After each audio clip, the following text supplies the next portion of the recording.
got the right to remain silent. Anything you say can and will be used against you in a court of law. You got a right to an attorney prior to or during any question. If you can't afford one, the court will appoint one for you. Do you understand your rights? When the wolf is at your door, your running's over, that's for sure. He already knows all about you. Cut you down, no matter by you. Now you better walk the line. Real life, real crime.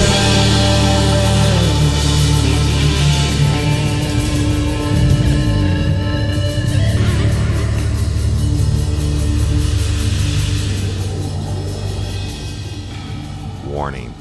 This episode of Real Life, Real Crime, the podcast, may contain descriptions of acts of violence or that of a sexual nature and should be for people that are 18 years or older.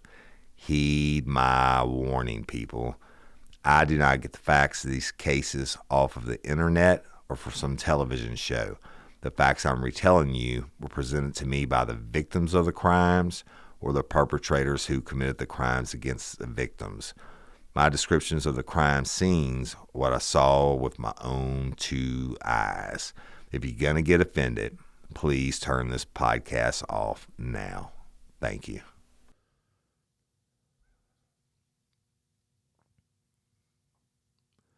Hello, everybody, and I'm Woody Overton, your host of Real Life, Real Crime, the podcast. Today, we're going to be doing something special and different because today is actually Father's Day.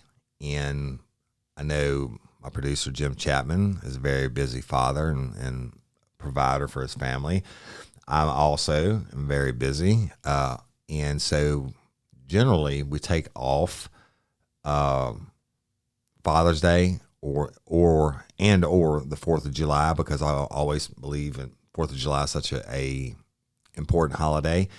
But this year we're going to kind of combine the two. I hadn't planned on releasing anything this week, but what I'm going to do is re-release probably my all-time favorite old episode about Uniform Patrol, and it's called Duty on the 4th. All right. So if you're a lifer and you've never gone back and listened to the old episodes, this is an example of the stories that you would get. If you're a lifer and you've already heard it before, I hope you listen again and get a few chuckles out of it. Maybe get a tear brought to your eye for a non-happy reason. But it's just a comprehensive overlook of what one night on the street in criminal patrol can look like from the highs to the lows. So, but Patreon and convicts, thank you so much for your continued subscription and support. I could not do this show without you. If you're not a Patreon or convict, you want to become one, go check it out. Convicts are subscribers through the Real Life Real Crime Community app, and patrons are subscribers through Patreon. Patreon members, if you want to swap over to be a convict, it's the same thing. It's just convicts, we get to manage it through our app, and it's a little bit easier, and if some problems arise or whatever. But if you want to swap over and you don't know how, email Cindy at cindy@realliferealcrime.com, and we'll get you taken care of. And also, Patreon and convict members, you're having the documents from Mo, the series, which will be continuing next week, put up this week. And I'm going to be locking up another bonus episode called Dog this week, okay? For Patreon and convict members, I think that'll make like 13 or 14 bonus episodes locked up in your vault. Probably my favorite stories I've ever done, locked up for y'all, for you being a subscriber. And we give you a lot of perks, and I would love doing it. If we owe you something, reach out to us. You're not going to bother us. It's what we do. So without further ado, I hope y'all had a great Father's Day. And I hope you have a wonderful 4th of July, America's birthday, right? America. And I love and appreciate each and every one of you. We'll keep pressing justice for Courtney and Coco. Trial is August the 8th. Justice for Miss Barbara Blount. Please continue to call in your tips. It's being worked. We need some help. Please continue to call in your tips. Or send them in, y'all. You never know which one's going to be the one to break the camel's back. On Justice for Kim Womack, we have done, you lifers have gotten everything the family asked for. First of all, it is Kim's Womack's case is being worked as a homicide. And so, we did the call to action. Y'all answered it. And the Point Coupee Parish Sheriff's Office, all we ever asked for them to do, and there's never any conspiracy theory, all we ever asked them to do was work the case. And I've been assured now that they are working the case. So hats off to them and good luck. And hopefully they can close this out like it should have been done all the time ago, even though it's a different administration, y'all. You get that. But you heard the phone calls when they said they were doing this, and obviously they had never even looked at the case. But I'm glad they're looking at it now. Hopefully they'll rock it. Hopefully we can get justice for Kim Womack. If you know something, call the Point Coupee Sheriff's Office and call specifically Brad Jofrion. He's the chief criminal deputy. Call for him and tell him what you got. Let's get justice for Kim Womack. And last but not least, thank you to all lifers out there. From Mary's family, we got justice for Mary. We did the call to action. They said this case would never be solved unless they had a video or confession. We did a call to action. Y'all melted the phone lines. You were pissed off. And in 1 week, they made 2 arrests. And Gerald Peanut Pusho pled out. I sat in the courtroom and got to watch him plead guilty to the murder of his wife of over 41 years, Mary. And that's because of y'all. And I know her family thanks you, and I thank you from the bottom of my heart. So without further ado, let's rock this episode, Old Cop, Old Woody Stories, and Duty on the 4th. Peace. So we're going to start today's episode, which is titled Duty on the 4th. Now, 4th of July is America's birthday, right? Everybody loves the 4th of July. You have barbecue and swimming and fireworks and parades, and it's America's birthday, right? Great time. Summertime, kids are out of school. Everybody gets off of work, and it's just a big hoorah for everybody, that is, except for law enforcement. Now, I'm going to tell you a couple of stories of what happened to me when I worked uniform patrol, or you can call it criminal patrol, on the 4th of July. The 4th of July, y'all, is by far the worst day of the year or night of the year to work as a law enforcement professional. All right. Now, you would think it would be New Year's Eve or something like that, but no, it's not. Believe me, the 4th is the worst. And it's really bad when the 4th falls on a weekend, especially like on a Sunday or Monday, either way. It's because people start partying on Friday when they get off, and then they party Saturday, and then by the time Sunday comes, you just have more fights and disturbances, and it's just crazy. So I'll tell you, way back when, and I don't remember what year it was, but this is my vivid memory of one 4th of July. And I was working uniform patrol for the Livingston Parish Sheriff's Office, and I was working the night shift from 6 p.m. to 6 a.m. in the morning. Now, generally, I would go 10-8 or on duty about 20 minutes early every day at about 5:40 p.m. so the day shift could get home, and they didn't have to catch any last-minute 911 calls or anything like that, and they could get home at a decent time. So we went 10-8 from our houses or our residences, and 10-8 is on duty or in service. And that's because we were so spread out. It's such a big parish. And we didn't have roll calls or anything like that, but we'd probably do that like once a month. We'd meet up at the sheriff's office before shift and go over things that needed to be discussed, et cetera. But other than that, we walked out your door and got in your unit, and you went 10-8 on the radio, and that's it. So that day, and it was hot, and y'all look, July, I think that's part of the problem with 4th of July is the heat. It's hot. I walk outside. I always would go out and turn on my unit and let it start to cool off, and then go back in and put my gun belt on. So I go out there, and it must be 150 degrees inside the car. Turn it on, kick the AC full blast, roll the windows down, let some of the heat out, and then go back inside. By the time I get back inside, I'm already covered in sweat. And you remember, you have on a uniform, boots, vest, and then you put on the heavy gun belt with your pistol, your baton, or as it was called an ASP, it's an expandable baton, your Freeze Plus P, your radio, 2 pairs of handcuffs, 2 extra magazines for your duty weapon. I mean, and then it's this big belt, right? I mean, it's so big that you have to use belt retainers to lock it on over your belt that goes through the belt loops on your pants. Anyway, I put the gun belt on and go outside, climb in the unit, call on the radio. I say 361-259-10-8. What you got holding? And the radio came back 259-361. We have a 103D 911 call in French Settlement. I said, all right, 10-4, 10-8 en route. And so what that means is there was a domestic violence disturbance call that came in 911. Now, I lived in Albany, and I was about 30 minutes away from French Settlement, which is in the very extreme southern part of the parish. And it takes that long to get there because the road through the southern end of the parish, Louisiana Highway 22, follows the river and the waterway. And there's like probably 15 90-degree turns that you can only go like 15 miles an hour around.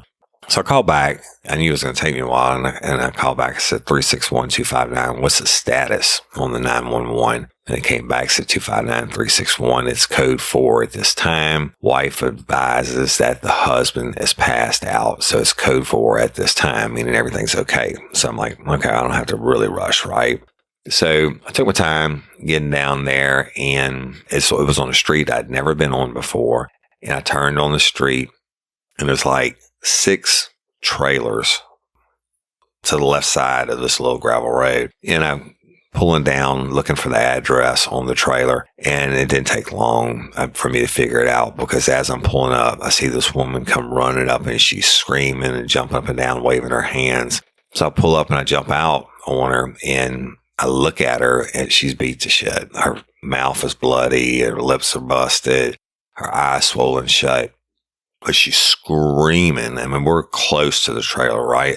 It's my unit, me, then her, and it's not 15 feet to the door. It's a little small trailer, single wide, to the door on the other side of her. And she's screaming frantically. She's like, he's got my baby. He's got my baby. He's going to kill it. He's got my baby. You got to get my baby. And I'm like, whoa, whoa, whoa. I said, hold on. I said, they told me that your husband was passed out.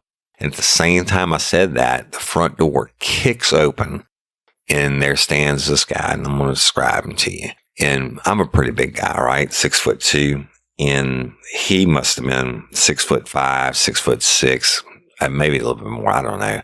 But he was tall, and he didn't have a shirt on, and he was skinny but muscular, but long, nasty ass hair, beard. I think he had on like camouflage shorts and no shoes, and, covered in tats. And he's standing there, but I'll never forget it. He's holding this kid. And when I say a kid, I really mean like a toddler, or probably a year and a half old, is holding it underneath its arm like it's a rag doll. And, the kid's screaming, and he's holding it in his right hand. He's hollering and starts hollering at me, you get the fuck out of here, you motherfucker. And he's waving the kid like a rag doll. And I'm like, and then he goes back in and he shuts the door. I'm like, fuck that. So I immediately, without thinking, I didn't call it in or anything. I ran in after him, right? And I threw the door open and he's standing right there. And it's a little bitty living room with a love seat right to her right and a wall. There was a hallway to the left that went back to the bedroom. And then there's a small wall, which would have been to his right-hand side, and with the same arm the kid's in. And there's a kitchen on the other side of that. So he's, I come in after, I'm like, dude, just, give me the kid. And he swung at me with his left hand because the kid was in his right hand. And to this day, I don't know what happened to the baby. I mean, because it all happened so fast, but I think the mama must have caught the baby or that he dropped the baby. I don't remember, but I know the baby wasn't involved in what happened next. And when he swung with the left hand, it was a tight area. I ducked to my right and I was able to miss his swing, but his fist hit my shoulder mic. Now, shoulder mics back then, our microphones ran from the radio on our gun belt, on your duty belt, up to your shoulder. Mine was always on my left shoulder, and I would have to reach over and press the button and turn my head to the left to talk into it. It was clipped to your shoulder on like a lapel on the uniform on the top of the shoulder. Say he swings with his left, I duck, and he hits my shoulder mic and knocks it off.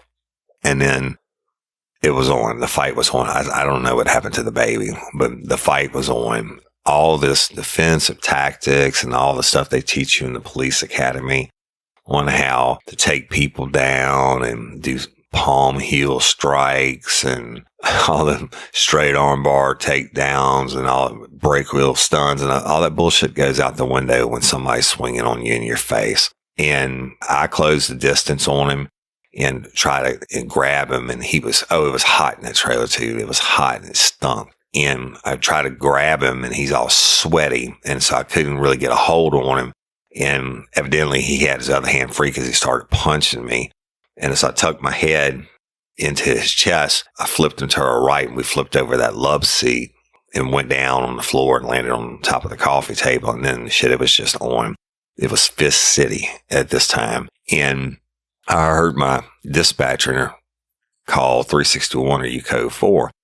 I had the best dispatchers in the world. They knew me and they knew if I didn't respond that sugar had turned to shit and they better send the cavalry, right? So Tammy Forbes was the dispatcher that day and she's deceased now. What a sweetheart and a hell of a dispatcher. But she said 361 or U code 4. And I didn't respond because I'm on the floor now in a fist fight.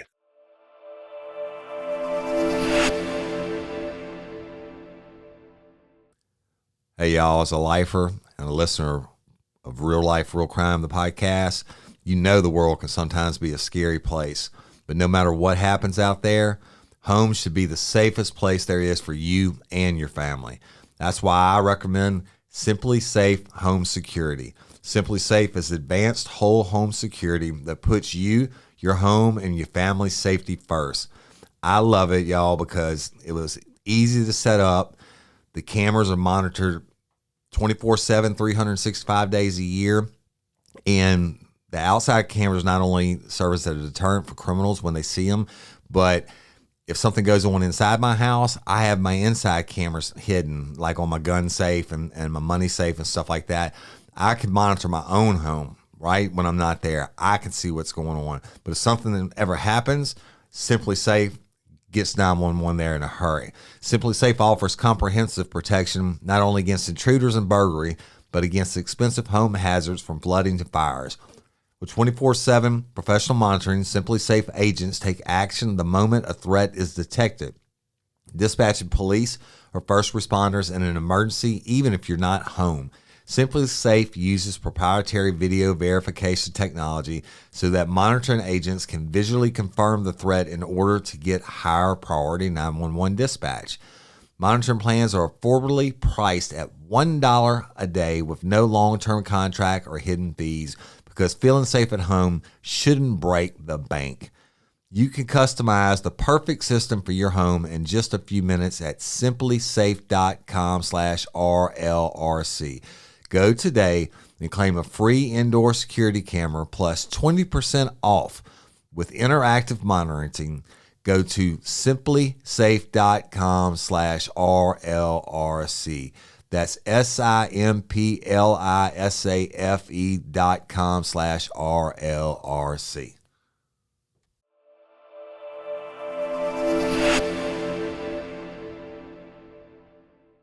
So we're rolling like up against this table and rolling back and forth, and we're swinging on each other, literally punching each other. And he was stronger than me, and plus he was higher than hell. I think he was on meth. I hit him as hard as I could and didn't even phase him, right? I'm trying not to let him get on top of me. And then I hear the radio again, 361, are you code 4? And of course I can't answer it. I'm fighting. And he gets the best of me. He gets on top of me. And when he gets on top of me, he's sitting on my waist, straddling me. And he's sitting on my Freeze Plus P. And y'all, Freeze Plus P is like mace on steroids, right? Very effective after about 45 seconds in helping to control somebody, because it involuntarily makes their eyes shut and it makes them feel like they can't breathe, etc. And you've heard me talk about it in other stories, but so these are my options. Dude's on top of me. He's raining down punches. I've got my hands up trying to block the punches, etc., and still trying to grab a hold of his arms. And he comes down with his right hand, and I'll never forget it. And I have a scar on my nose to this day, the tip of my nose. If you ever meet me, you can look at it and see it. He had these long ass dirty fingernails, and he came down with his right hand and he dug it into my face, and his middle finger, I'm sorry, I was messing up the mic because I'm recreating it right now with my own hand. His middle finger dug into the bridge of my nose, and then the other two fingers were on into my cheeks and cheekbones on the either side of my nose, and his hands on my face, and he's pinning my head back. And at this point, I'm trying to get that hand off of me, and he's still raining down punches with his other hand. And I'm like, holy shit. And I'm thinking, I can't get to my freeze and I can't get him off of me. I mean, he's higher than fuck on whatever. And he's got me, and I can't let him beat me until I pass out. And I'm going to have to kill him because I was still able to get my hand on my weapon. And all this is happening in like milliseconds, right? In instant process. And I'm like, I know this dude is going to knock me out. He's got me pinned now, and he's got his claws literally sunk into my face, and he's beating the shit out of me. And I'm thinking, this is it. I was reaching for my pistol, and I was going to have to pull my pistol and kill him. And it just clicked in my head. I'm looking into his claw that his thumb was on the right side of my face. The other three fingers are dug in. His thumb's on the right hand side. As I'm reaching for my pistol, at the last second, I hear the radio. Tammy says, all units 1033, TAC 2 for 361. All units respond to 361's location. And she gave the address. Well, that means nobody could talk in case I need to do an emergency broadcast, and for everybody to come because it was bad, right? Sugar had turned to shit. And it really had. I thought I was going to have to kill him. But at that last second, as I'm reaching for my pistol, that thumb is right there, and I reached up and I bit that son of a bitch. I tried to bite it off. I bit down as hard as I could, and they say down in the swamp we have snapping turtles or loggerhead turtles, and they say if a loggerhead turtle ever bites you, it'll never let go until the next time it hears thunder. And I bit down on this son of a bitch, and I knew I was still reaching for a pistol, and I knew if this didn't work, if I couldn't get his hand out of my face, him to stop hitting me, I was going to have to kill him. So I bit down on that thumb, and I bit it down to the bone, and I tried to bite that fucker off. And that pain evidently was enough for him to check himself for even just for a few seconds. I mean, when the pain hit him, I'm literally down on the bone, trying to bite through the bone and bite his whole thumb off. And he screams, and he takes his hand out of my face, and I won't let go, right? And then he's trying to hit me with his other hand, but I'm just down on the thumb. And then I was able to get the upper hand, and the fight was on again, except for this time I transferred from my duty weapon to my Freeze Plus P, and I was able to get it out. and I never let go of his thumb. And he was hitting me on the back of my head, but I was able to get the Freeze Plus P out and start spraying. Well, fortunately, I had been trained in Freeze Plus P many, many times, sprayed with it in the training, and then I had fought in it so many times. And if you heard the episode in the closet, anytime you use a Freeze Plus P, especially when you're in close contact like that, you're going to get some of it also. But I didn't get it as bad as this cat did. I was just emptying the whole can on him, and he let go because it takes about 30 or 45 seconds. It starts burning immediately. But then after about 30 seconds or so, your eyes just involuntarily shut. You can't open them. You physically can't do it. Then the Freeze Plus P, which is basically tear gas plus pepper spray, the Freeze Plus P starts to take away your breath. It makes you feel like you're drowning and that you can't breathe. But at this time, I'm fucking exhausted, right? I'm sweaty. I've been beat on. And I'm really glad they didn't have mixed martial arts. When I was a kid, these MMA fighters, the UFC stuff, because I probably would have done it. I used to do a little boxing, but if you've ever been in a fight like that, 3 minutes seems like 300 years, especially when you're on the bottom end getting your ass whipped by a meth head that's all tweaked out. And so a spray, and at some point, another unit arrives, John T. Wilkerson, my road buddy and my academy buddy, got there, and he dives in also. And then another unit arrived, and by unit, I mean another officer arrived, and they came running in, and he dived in. Now look, it's hard to handcuff someone that doesn't want to be handcuffed. And you add in the fact that it was like 110 degrees inside this trailer. This dude's got no clothes on. So every time you touch his skin, your hands are sliding with the sweat. The whole room is full of Freeze Plus P, and everybody's breathing it. But although this dude got the worst of it, and it was still a fight until the Freeze Plus P kicked in enough where he felt like he couldn't breathe. And then he started freaking out a little bit, and somehow we were able to get him in cuffs.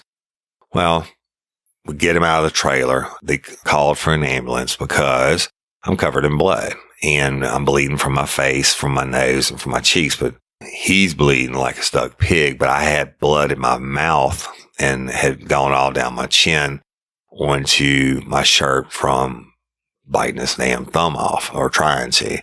And the ambulance comes.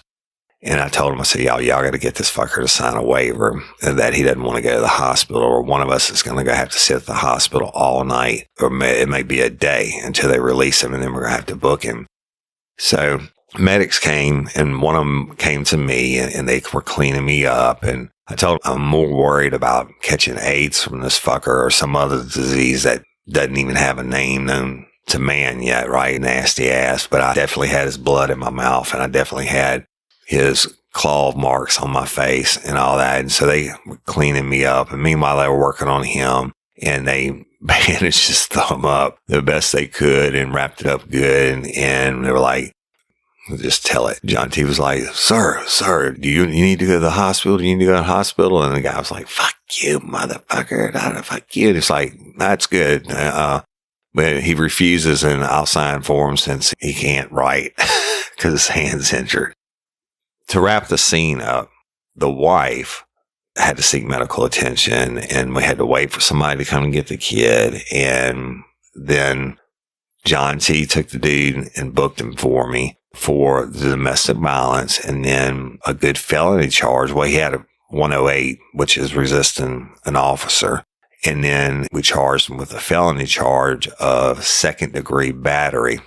Now, second-degree battery is pretty much like attempted murder in the state of Louisiana, because a battery is an unwanted touching. Now, Louisiana's under the Napoleonic Code of Law. So our battery and assault is the exact opposite of how it is in the rest of the United States, where you have outside of Louisiana, if you punch somebody, that's an assault, right? And then if you threaten someone, it's a battery. Well, inside the state of Louisiana, it's reverse. The battery is the hitting or the striking, and the assault is the actual threats or So I charged him with second-degree battery, which is a serious felony. And what escalates from simple battery, which is unwanted touching, and it is a misdemeanor. It's just a regular hit. What escalates that to a second-degree battery is if you lose consciousness from the hit, if you suffer extreme pain, or you get scarred, or you have to seek medical attention as a result of the hit or hits or blow or blows. And I had to seek medical attention from my face. And even though it wasn't much, right? But still, it's a good felony charge. And that piled on top of everything else. He got the resistings and the domestic violence, et cetera. I just want to make sure that asshole wasn't getting out of jail. And so John Laudermill showed up. He was supervisor at the time. And he was like, fuck that, get his ass to the jail and we'll deal with him later. And I still had to write the initial report on it, but I was going to do that later. And he was more concerned about me, John was. But I told him it's not that big of a deal. I mean, he just dug his claws into my face and they cleaned it up and put some bandages on it. But I had to go back 30 minutes home to change uniforms. John wanted me to take off.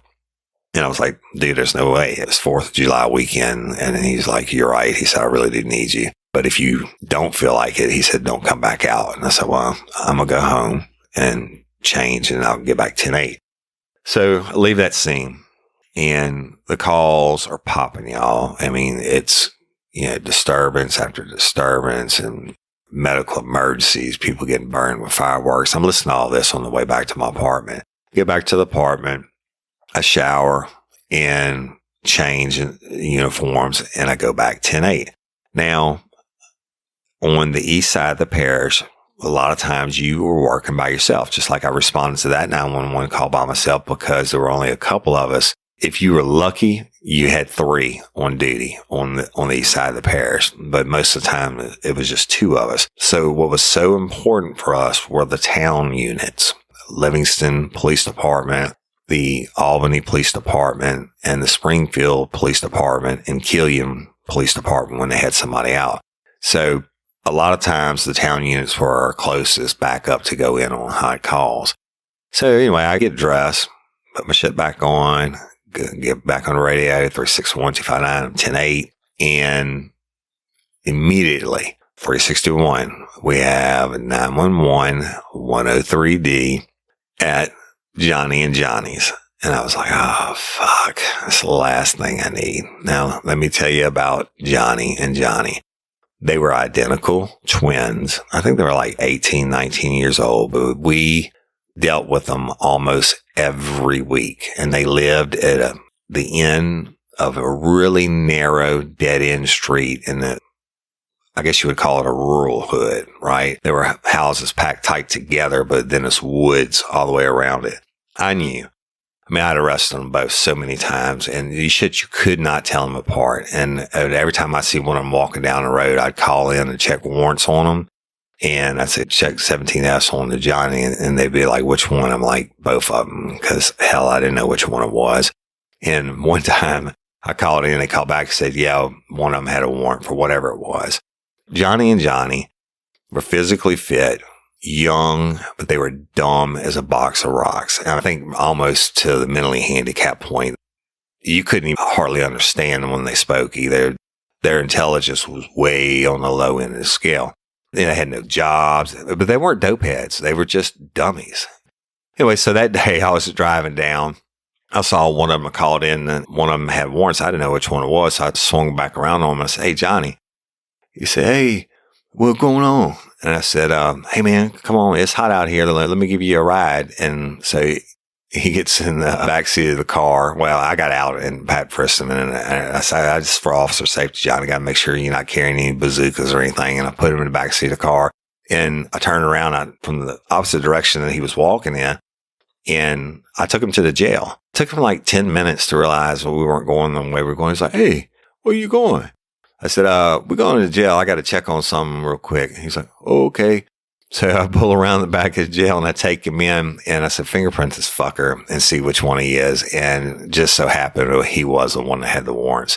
So I booked him in that night. But anyway, so 911 call, Johnny and Johnny. And Johnny and Johnny like to beat on their elderly mother. And I say elderly, she probably was in her 50s. And she was a character also, God bless her. And she would call the sheriff's office. They'd beat on this and then did this. And you got to come get some out of my house. And so, I mean, we were always there. And every time you turn on that street, they would run. And they would run into the woods. So I already knew I was fucked. And so I go over there and I got no units. John T was way up north on a call. And the Springfield town unit, Terry Sanchez, who just made detective sergeant for the Hammond City Police Department last week, I think. So congratulations, Terry.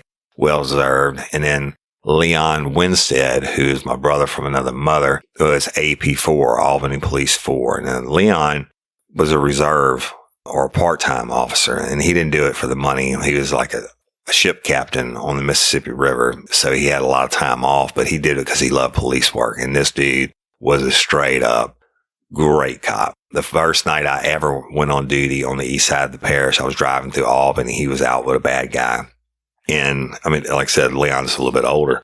And this bad guy was a young, muscular dude, and boom, they are in a fist fight. And that's how I literally got to introduce myself to him, is by diving in their fist fight, in which that guy's brother ended up diving in that fist fight too. And that was another story for another day.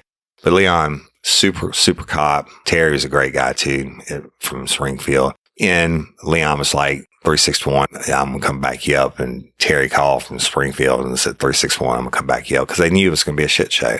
It was going to be a foot pursuit or whatever. So we turn on the street. And sure enough, fucking Johnny and Johnny are bailing out the back window of their mama's house, and they hit the woods. And so I pull up and I go to her, and she's like, he knocked me down. And she had, her leg was bleeding. Evidently they shoved her down into the coffee table or something. And I don't know which one of them did it, but she's like, you got to take them boys to jail. They were starting that foolishness. I said, yes, Ms. Gray. Okay. We're going to get them, blah, blah, blah. So, take the report, and we have to go after them, y'all. And I would like to let them go, but due to past experiences, I know if we didn't catch them, they were going to come back, and she was going to be calling all night long. So we're riding around looking for them because, like I said, it's kind of a rural hood, and it's just I'm not being racist. I'm the last person in the world that's racist, but I'm just describing to you. It's just an area, kind of a widespread area where the black folk had settled between Albany and Springfield in a rural area.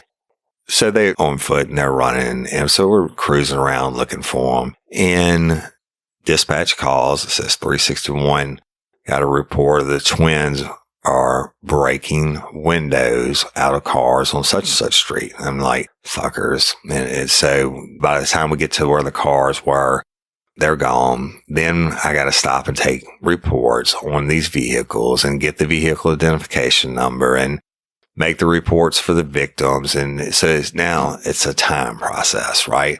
And before I can get done with the first three cars, 361, the twins are at such and such. They just busted it in somebody's front door. I'm like, fuck, here we go.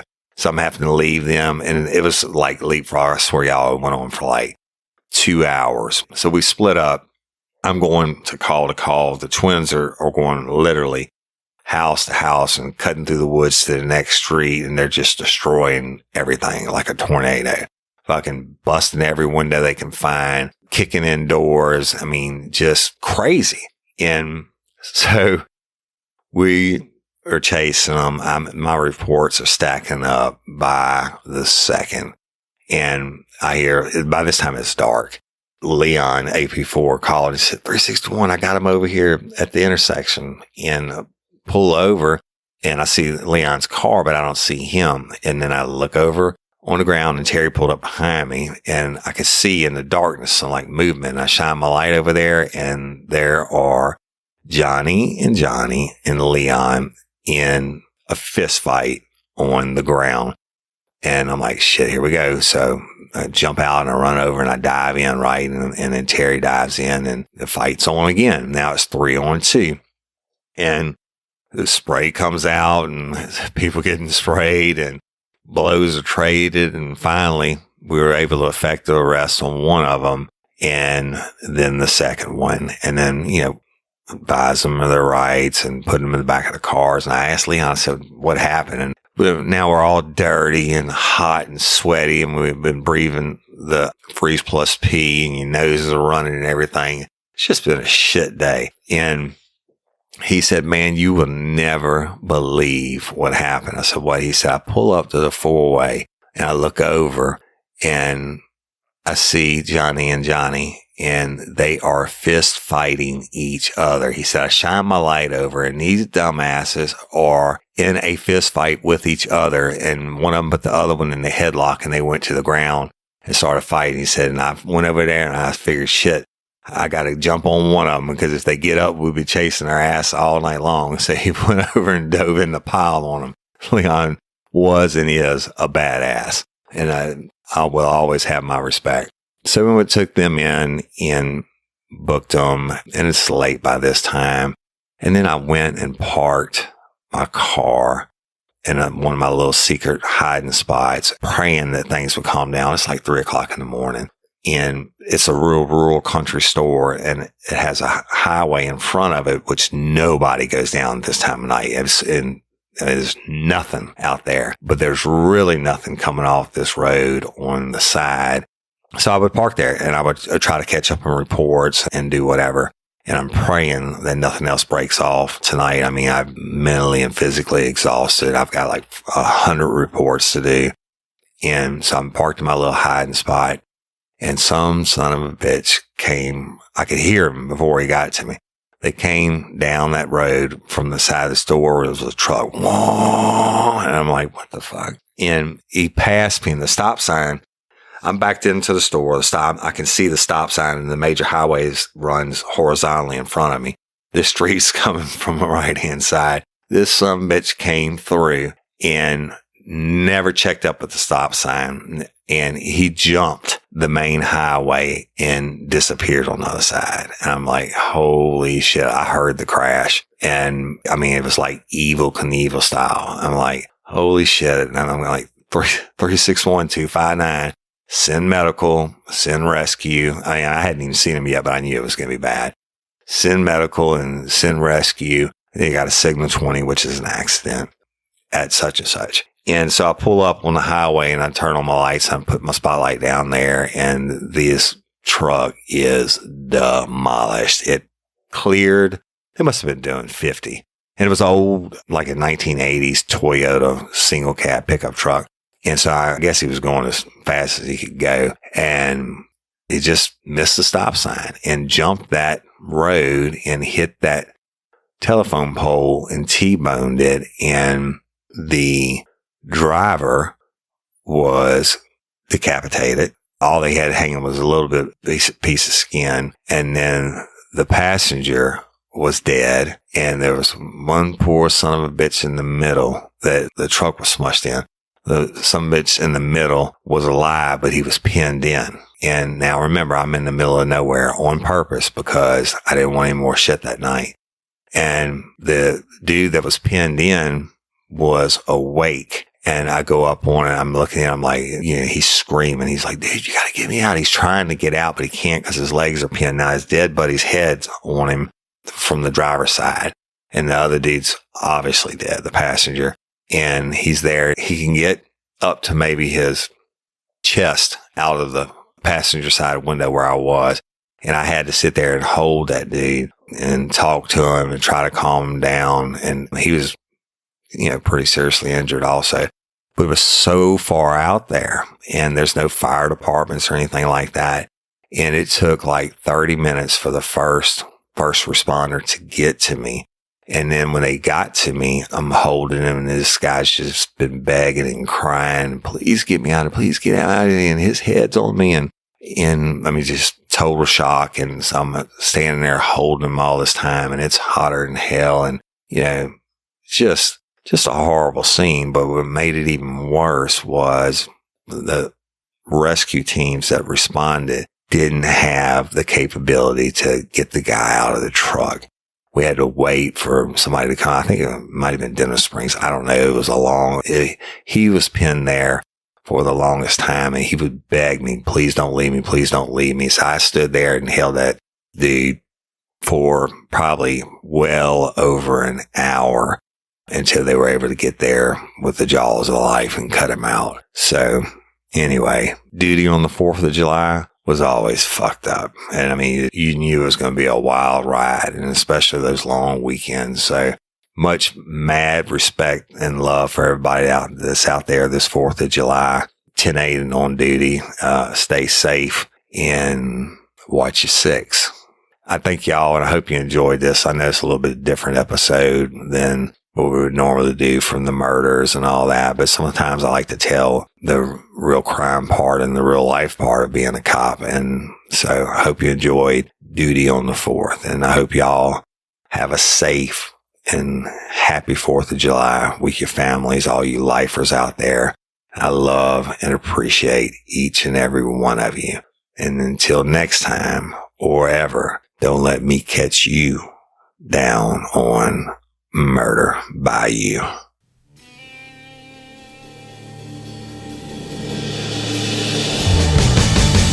You have the right to remain silent. Anything you say can and will be used against you in a court of law.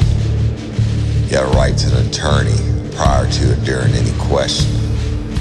If you can't afford one, the court will appoint one for you. Do you understand your rights?